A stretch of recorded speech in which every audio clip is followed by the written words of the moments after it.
So I think the first and foremost step is to make sure that you are looking after you. So typically we phrase this in the context of practicing self-care. So self-care are things that you do for yourself in order to promote your health and well-being. So self-care isn't, buying a coffee at Starbucks. It's not taking a bubble bath. Like self-care is things like going to bed early, exercising regularly, getting out in nature, booking a regular appointment with a counselor, getting your finances, in order. Like it's a very holistic, open-ended approach to how you make sure that your mental health and well-being is looked after. Unfortunately, the veterinary profession can really take its toll on the mental health and well-being of those in it. In this episode of the Vet Podcast, I have a frank discussion with Canadian veterinarian Dr. Marie Holowaychuk, who is a passionate advocate for veterinary team well-being. Marie is the CEO and founder of Reviving Veterinary Medicine and host of the Reviving Vet Med podcast. If you are an animal health professional, you probably owe it to yourself to listen to this discussion. You are listening to the Vet Podcast, presented by veterinarian Dr. Brian Greger from New Zealand. Join us as we discuss pet health issues from around the world. Marie, can you just give us a little bit of your background? Yeah, I would love to. So I grew up as a child to two veterinarians. So my mom had a companion animal practice growing up while I was growing up, and my dad worked for the government in various different positions. And so I was immersed in vet med from a very young age. No surprise, went into veterinary school. And after vet school, I did opt to pursue an internship. So I did a small animal rotating internship in medicine and surgery. And then I chose to pursue a residency. So I did a residency in emergency and critical care, and then spent some time in academia at the Ontario Vet College, where I was assistant professor for 5 years. And since then, I have been closer to where I grew up. I'm in Calgary, Alberta, Canada right now. And I have still been practicing as an emergency and critical care specialist, but the bulk of my time recently has been dedicated to advocacy and education for mental health and well-being. So where did this advocacy come from? Is there a backstory that you can share with us, or did you just fall into it? Yeah, I'd love to.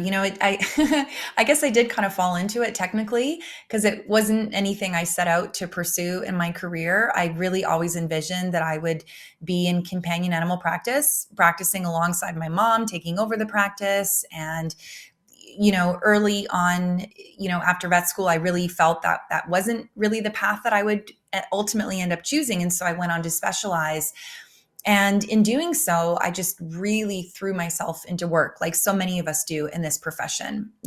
Typical type A personality, definitely perfectionistic traits, workaholism, and loved the work that I was doing, and really ended up spending most of my time doing that work and not doing a whole lot else. Now, remember, I graduated from vet school almost 20 years ago now. So this was before we were really talking about mental health and wellness or self-care and those types of things. And so, like many of us in this profession, I became burnt out, which was actually the reason that I left my job as a professor in the vet school, because I loved it. There was nothing about the job I didn't love.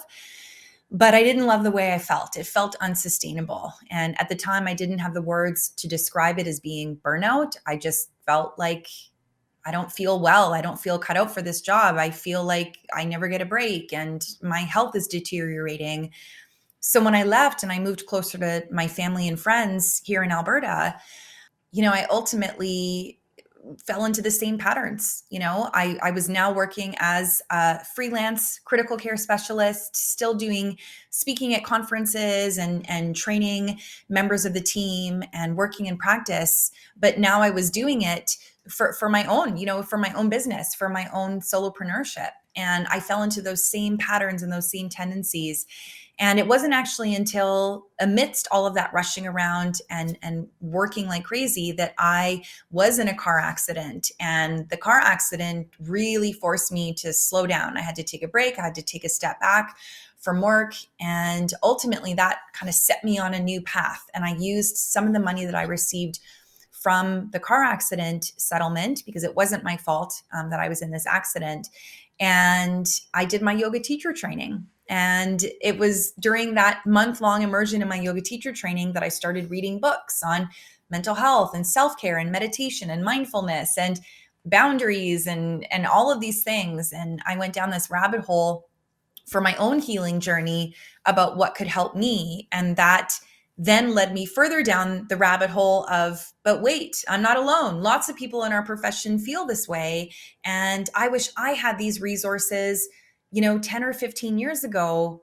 I want to make it my mission to get these resources to others in our profession who are experiencing the same things that I have experienced. So, what are the mental health issues that are facing the veterinary profession?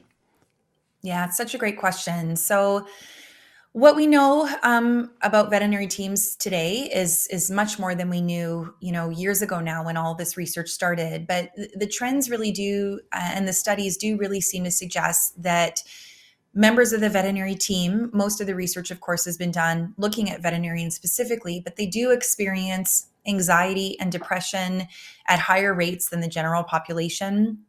They do also experience thoughts of suicide and have suicidal tendencies higher than the general population. So we know from a mental health perspective that tends to be true.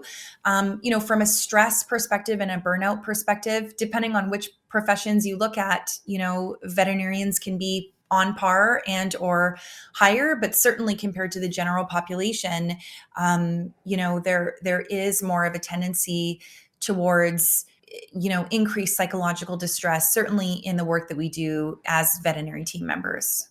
Is there a reason why vets and vet techs are in that higher echelon, I suppose, of people who have health issues due to their work? Is it something to do with their psychological makeup or the areas that they're working in or the stress that they're under? Yeah, it's such a good question. And, I think that's one thing we want to, be careful around in how we phrase it, because it would seem that because we see these higher incidents of certain mental illnesses or tendencies amongst people in this profession, we immediately attribute it to the profession. Could the profession be causing this? And I think you and I both know, based on our, decades of experience, that there are some very heavy and difficult things that we deal with as veterinary team members. So I think that there are things that contribute to the stress that we experience in our job, just like there's things that contribute to other people's professions and the stress that they have in their work. It's not quite the same in terms of what those stressors are, but that can contribute. To your point about why, I think we still don't know. We don't know whether we are somehow selecting for individuals in our profession who have tendencies towards some of these concerns. There does seem to be certain personality traits amongst people in our profession that do predispose us to certain forms of mental illness. So we don't get those personality traits from working in the profession, but those personality traits might draw us into the profession, so to speak. So, the whole cause effect is really nuanced, and I don't have all the answers. I think it's important for us to remember that mental health is something that all human beings have, and all human beings can experience mental illness. I do wonder, whether there are, certain individuals who are drawn into certain paths and certain, certain professions, just again, because of their personality. It was interesting, actually, there was a few years ago that a study was done trying to investigate just that, looking at veterinary students in North America and their adverse childhood experiences, because we have a lot of research to demonstrate that if you have a high number of adverse experiences in your childhood, whether it be abuse, neglect, being in a household with a person with substance use problems, whatever it might be, that for every added adverse event in your childhood, you have a higher risk of developing mental illness, of having suicidal thoughts, of dying by suicide, of, even physical health problems. And what they found, interestingly, based on this study, was that the number of adverse childhood experiences among vet students was no different than the general student population. So, as much as we wonder, does the profession attract certain people with these personalities? Because we do tend to see some of these different personalities. At the end of the day, at least when it comes to childhood experiences, that's certainly not a factor. But again, there's so many different things that it could be.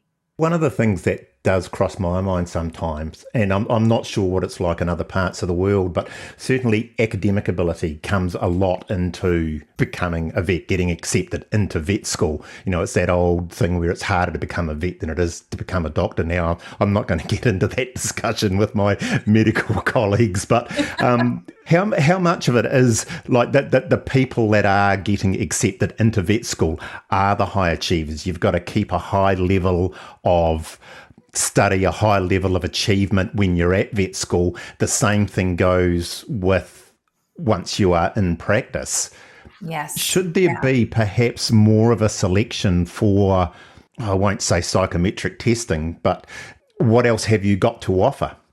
Yeah, 100%, Brian. I think you bring up a really interesting point because, what we know based on research amongst all individuals is that as a person's intellectual capacity goes up, their IQ, their emotional intelligence, their EQ tends to fall off. They work inversely with each other. So we do, I think, have a lot of individuals in our profession. You and I both, I'm sure, have met many of them who say, well, I went into vet medicine, because I didn't really want to deal with people. I just wanted to help the animals. And these are very intelligent, hardworking, high achieving individuals that put a lot of pressure on themselves. Unfortunately, when those people are then put in front of people all day and having to navigate some of these very emotional and complex situations, I think it can be very stress inducing for them. I think you bring up another really good point too, in the context of veterinary team members, I think all members of the team, but especially veterinarians, being very entrenched in this I can do anything and I am a helper mentality, so this is, I think, what perpetuates mental health stigma or mental illness stigma, which is what very much holds individuals back from seeking treatment, whereby even if they were to have the sense that they might be struggling with their mental health or that they might have a mental illness, that they would say, well, I'm just going to have to power through and deal with it. I've gone this far in my life.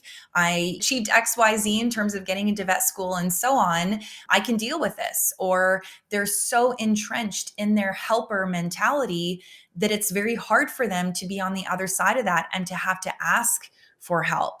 And so those are things that can really contribute to a person's reluctance to share what they're experiencing and their hesitation in terms of seeking treatment. And those are, unfortunately, are not good predictors of outcome. If you have a mental illness, if you're unwilling to seek treatment or you don't disclose to people what you're experiencing, then chances are you aren't going to get the help that you need. I think another thing in here too, I'm not going to pick the eyes out of all of the causes, but what has changed in my years now, bear in mind that I'm probably been in practice twice as long as you have. I mean, I'm aging myself now, but 1982 was my graduation year, so I've seen a lot of changes in the veterinary practice. But basically, when vets enter veterinary practice, they go in there to help save animals. That's all very altruistic. But in these days, a lot of it is KPI driven. How many consults can you get through in a day? How many bitch spays can you do in a day? Can you do a half-hour consult, a quarter of an hour consult, a 10-minute consult? They've got this interaction between what they're trying to do as a caring scientific professional and what the business reality, and bear in mind that I was a business owner as well, what the business reality of running a veterinary practice is. So they're going to feel pulled as to what they should be doing. 100%. And I think you know this better than anybody, being a practice owner. And, I think it's the pressure that our veterinarians and our team members are experiencing now is astronomical compared to what it was 40 years ago. I can remember spending time in my mom's practice as a young child, and just the cadence of the practice, the cases that were seen, the relationships that were built. It's just a very different landscape now. There's tremendous pressures, whether that's due to corporate or just the general progress that we've made in medicine. I don't know. I think that another big thing that plays into all of this as well is not just the complex decision making and balancing the business with the personal, touch points in vet medicine. Is also the medical records that individuals are having to slog through on a regular basis. So you've got the business, you've got your helper, drive, as you said, your altruistic, desire to help the patients. And then you've got the back end in the back of your mind, well, I'm licensed, and to stay licensed, I want to make sure I don't have complaints, that I'm dotting all my I's and crossing my T's. And we're seeing this in human medicine as well, where the amount of documentation and paperwork has just become astronomical. And now people are finding themselves, to your point of practicing a medicine that they just didn't quite envision they would be practicing, where they thought they would be very much here for the pets and their families and, doing what they do, what veterinarians do. And the reality is that a lot of it is like balancing the business and, balancing the paperwork and all of the other roles that they play. So I think there is a general sense of, perhaps, I'm not sure what the right word is, whether it's people become disenchanted or they, are just surprised by the realities of veterinary practice, or, whether it just really creates a sense of burnout, that they're doing these tasks that they feel are not really in alignment with their true purpose and what brings them joy as a veterinary professional. I think there's another couple of things going on here. One of them is the big elephant in the room that I'll talk about in a second. The first one is reality vet programs on television. I did actually I won't call it a rant, but I did do a podcast on this a few years ago if people want to have a listen. But I'm still on the fence as to whether they are of benefit for the veterinary profession, because the first thing with these veterinary programs, these fly-on-the-wall veterinary programs, is that normally there is a happy ending. In real veterinary practice, often there is not a happy ending. So people come in with the expectation that things are going to be able to be fixed. The other thing that isn't mentioned is the actual cost of the treatment. The big elephant in the room now, I think, is that if things don't go right, there's social media, where people are very, very, very quick to jump on social media and absolutely slag a vet if something doesn't go, and I won't even say wrong, if things don't go the way that they expected them to go, or if the price is a little bit more expensive.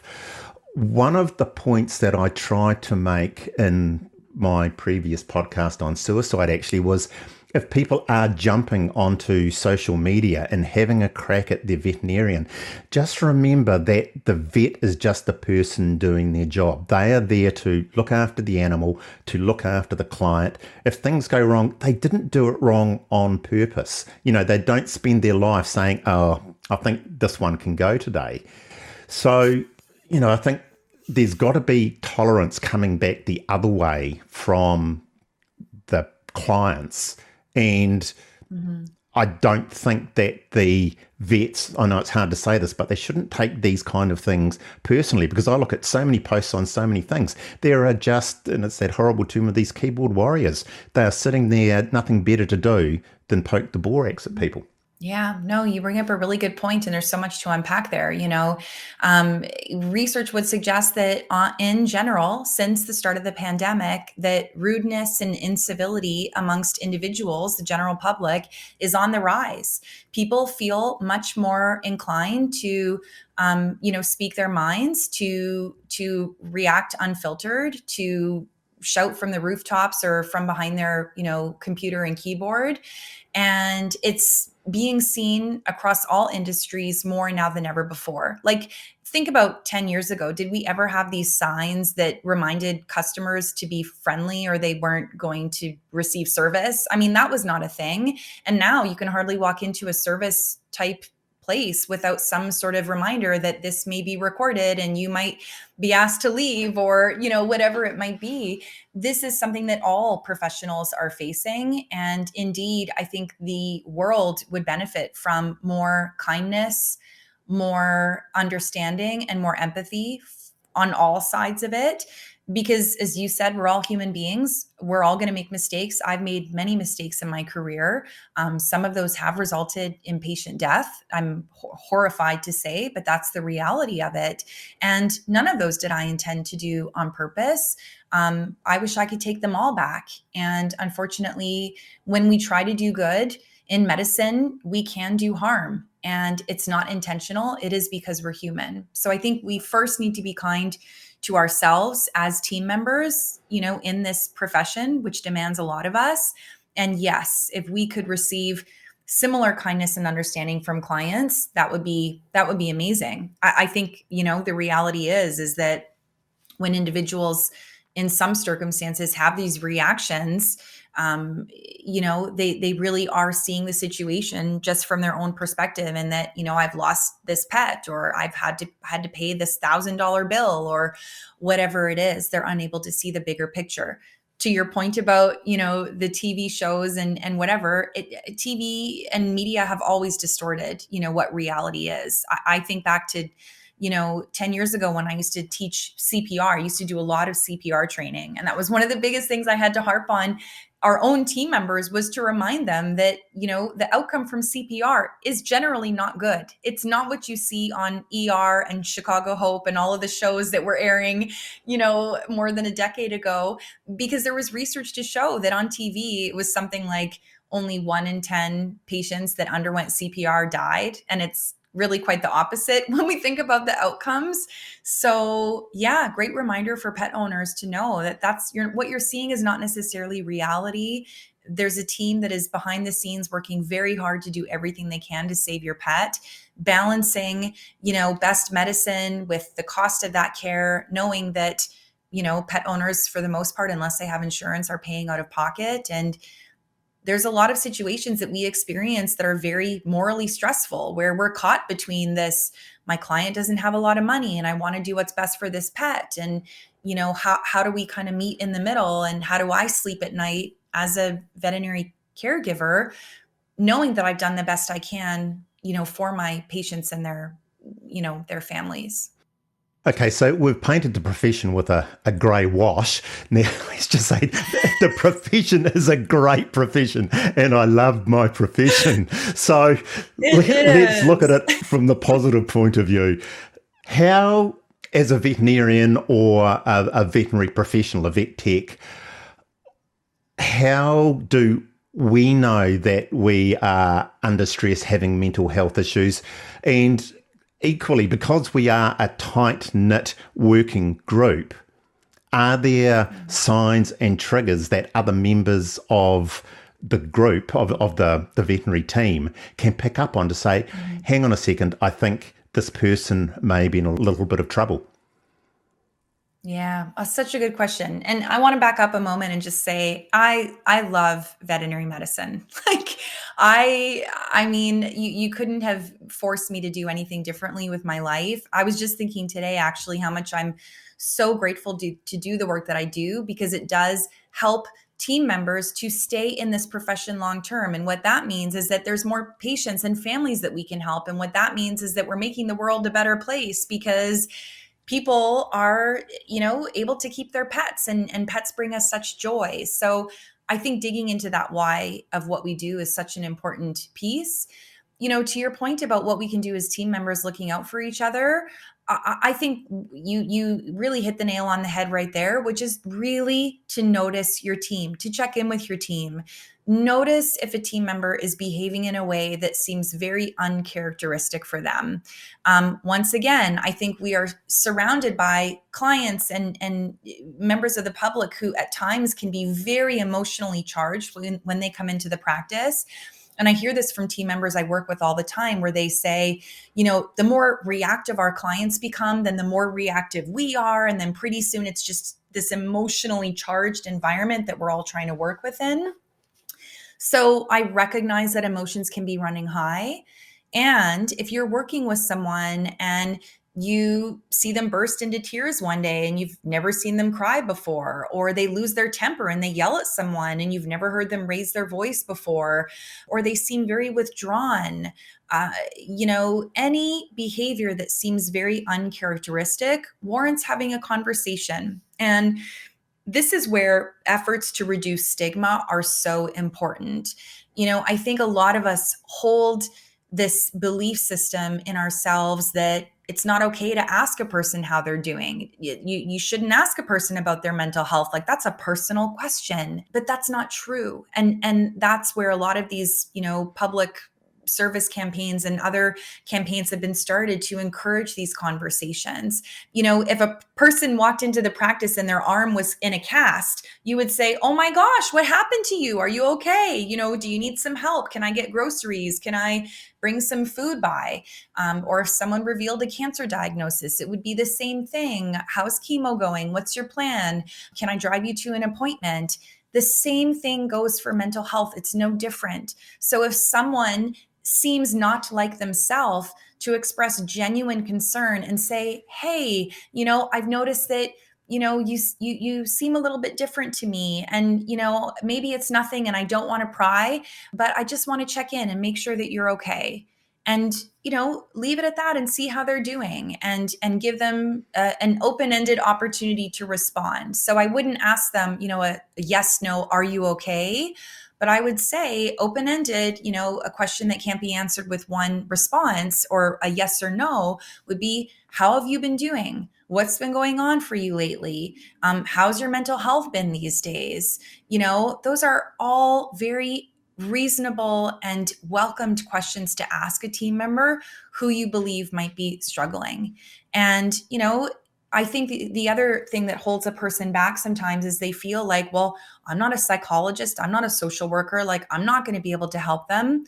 Well, you're also not a surgeon, an oncologist, or an internal medicine specialist, but you can still check in with someone about how their other health concerns would be, not for the purposes of fixing it, but for the purpose of showing support, for the purpose of listening, for the purpose of making it safe for them to say, "You know what? Yeah, I'm really struggling right now and I'm not sure what to do." And then maybe, directing them to whatever resources might be available for your team. Might have almost put the cart in front of the horse here. Let's go back a step in this whole process. How can vets actually protect themselves from getting in these stressful situations? Yeah, that's a wonderful first step. And I think that's an important first step because in light of everything I've just said, if you are not first taking care of yourself, you're not going to be able to help any of your team members, never mind your patients and your clients and everybody else you're trying to serve. So I think the first and foremost step is to make sure that you are looking after you. So typically we phrase this in the context of practicing self-care. So self-care are things that you do for yourself in order to promote your health and well-being. So self-care isn't, buying a coffee at Starbucks. It's not taking a bubble bath. Like, self-care is things like going to bed early, exercising regularly, getting out in nature, booking a regular appointment with a counselor, getting your finances, in order. Like, it's a very holistic, open-ended approach to how you make sure that your mental health and well-being is looked after. And then once you have tended to yourself, and that includes all aspects of your well-being, emotional, physical, environmental, financial, and otherwise, then you can think about, how can I assist others? So let's go to the other end of the spectrum. Then you have come to the conclusion, or it has been suggested to you, that your mental health is a little bit tatty. What can you do yourself to try and gather things back in, and what other help is available? Yeah, it's such a good question. So, I think the first thing to recognize is, everyone's mental health falters at times, right? So every human has mental health, and it can be good in some days and seasons of our lives, and it can be not good in others. And if you find yourself in a state where your mental health is not doing well, where you do feel short tempered, you feel emotionally unregulated, or high on emotions, so to speak, or just that you're just not feeling like yourself, then I think one of the first things to consider is, what do you have available to you from a mental health support perspective? So a lot of practices will offer employee assistance programs where you can speak to a counselor at no charge. They might have benefits that you can tap into.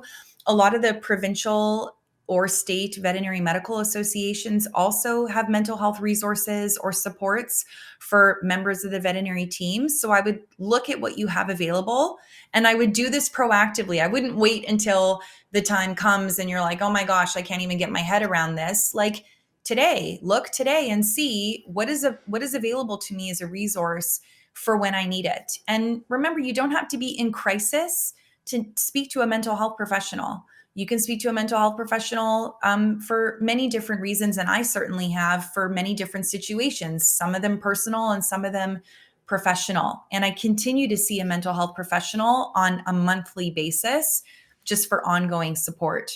So that professional support is really important.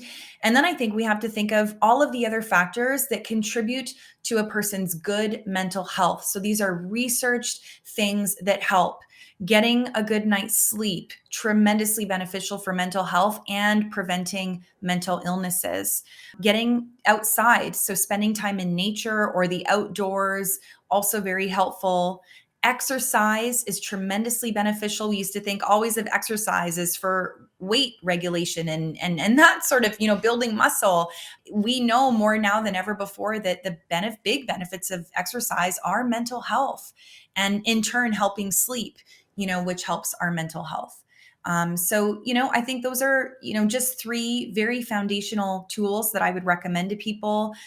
There's various other things as well in terms of mindfulness techniques that can help with our mental health. There's a lot of research about our environment and how chaos and clutter can negatively impact our mental health. So, getting on the Marie Kondo train and purging and, tidying up can be very beneficial. So lots and lots of different things that can help. And at the end of the day, the important thing is to know that help is available. And if you're feeling this way, you don't have to feel this way forever. There are many things that you can do to take care of yourself. So I think that's probably a good place to wrap this up, Marie. Now, there's no such thing as a free lunch. You're a busy lady with your own projects. So now's your time for your self-promotion. Tell us about what you do. Oh, well, thank you so much for asking, Brian. I really appreciate that.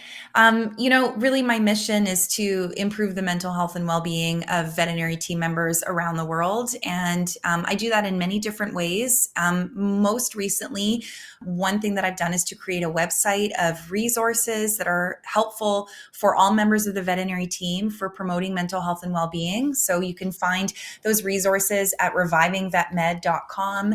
I also have my own podcast with 20 to 30 minute episodes that are released on a monthly or biweekly basis that are also all about mental health and well-being, just really practical tools and strategies for all members of the veterinary team, as well as some that are geared towards managers as well. So I urge people to check that out because you must like podcasts, of course, if you're listening here. I also have online programs as well that team members can register for. I have programs related to burnout prevention, workplace well-being, and boundaries. And aligned with those programs is one-on-one coaching that I offer. So for information about that, people can visit the website revivingvetmed.com, or they can visit my personal website, mariehollowaychuk.com. Marie, thanks so much for taking the time to talk to us. Oh, it's my pleasure. Thanks for having me.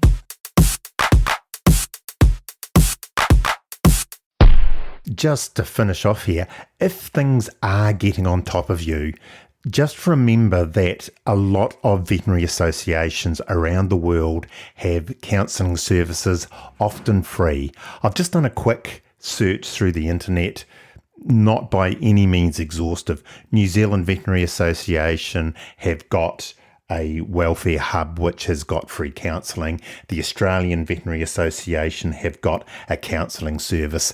The Canadian Veterinary Medical Association have also got a large number of veterinary health and welfare resources.